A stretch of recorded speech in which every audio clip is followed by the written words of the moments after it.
Welcome back to Folder Decoder. In this series, I choose a chip folder that I've personally used throughout the Valorant series, or that has been suggested by viewers in the comments to highlight in a video. The idea is to break down each folder to see which chips go in the folder, and to see how each folder works, and then show it off in-game. Keep in mind that the folders I feature in this series are not intended to be used in PvP matches. Net battling online is completely different from playing through the story and post-game content of each Valorant game, and while I do have some knowledge of PvP in Valorant 6, I don't have enough knowledge in the other games to recommend any PvP folders. But with the disclaimer out of the way, let's break down today's electrifying folder.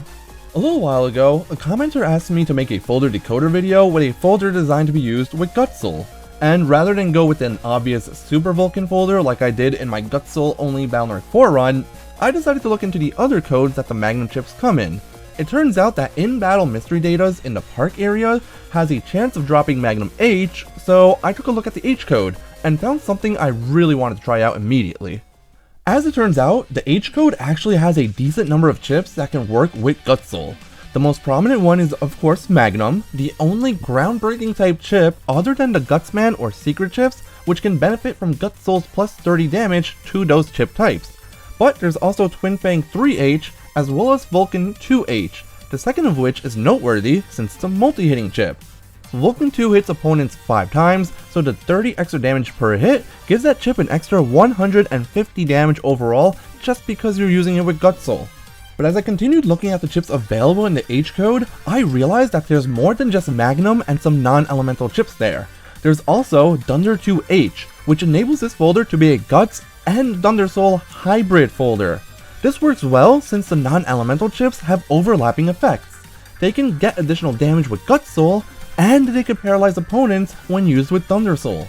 This essentially means that the folder has two distinct playstyles. While in Gutsoul, the folder is all about dishing big damage using Vulcans and Magnums, and if needed, you can switch to or even start with Thundersoul to keep opponents locked down with the Vulcans, Twin Fangs, and Thunder chips. You may not be S-ranking enemies in under 10 seconds with this folder, but not every folder needs to have that sub 10 S ranking potential to be considered a strong folder. Some of the additional chips that can be used in the folder also work really well with the Thundersoul half of it. Another interesting chip I saw in the H code is Blizzard. It may not get extra damage or cause paralysis, but the ice panels that this chip sets up can allow your follow-up elect attacks to deal double damage. There's also the Elect Shock chip, which can be found in the star code on game 3, as well as Thunder 1 star for more ways to go into Thundersoul. To help increasing your odds of getting groundbreaking chips for Gutsoul, there's also chips such as Triple Crack that come in the star code. And speaking of Gutsoul, I can't forget to mention that Circle Gun 1 and Counter 2 both also come in the H code, making them potential options to use in the folder as well, especially if you're leaning more towards using Gutsoul over Thundersoul. And on top of all that, there's even 2 recovery options if you want to play around with Roll Soul as well, those being Recover 30 and Recover 200 in H code. Lastly, there's the ever-present Invis chips for defense, though since this is Red Sun, you can also throw in some pop-ups in case you want to use Search Soul, putting the folder at an impressive 4 double souls. In fact, why not make it a total of 5 souls and toss in Flameline 1H alongside Black Bomb H if you have the latter. Seriously, this folder has so many potential options, it's actually impressive. I'm surprised I never took a look at the H code in Valorant 4 before designing a folder for this video. And of course, it wouldn't be a true folder decoder episode without me mentioning Fast Gauge and Full Cust, though ironically, I didn't even have Fast Gauge available when I recorded my footage for this folder. And if you thought I was done there, I've got one more ace up my sleeve to convince you to try out this folder. Since we're already planning on using Vulcan chips here, why not give them the Silver Bullet treatment? By including Double Point and Attack plus 30, you can buff up one of those Vulcan 2 chips even further, making it deal 650 damage. It may not be as impressive as the 1440 damage that Super Vulcan pulls off, but it's still a good amount of damage overall. With the explanations out of the way, let's move on and watch this folder work its magic.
And that's it for my Balnark 4 H-code folder. I seriously didn't expect this folder to be so versatile when I first started looking into folders for Gutsoul, but I have to say that I am very impressed.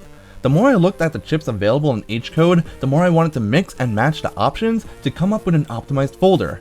Overall, the footage I showed focused primarily on using Guts and Dunder Souls, but knowing that Roll, Search, and Fire Souls are also options with the H-code is absolutely mind-blowing.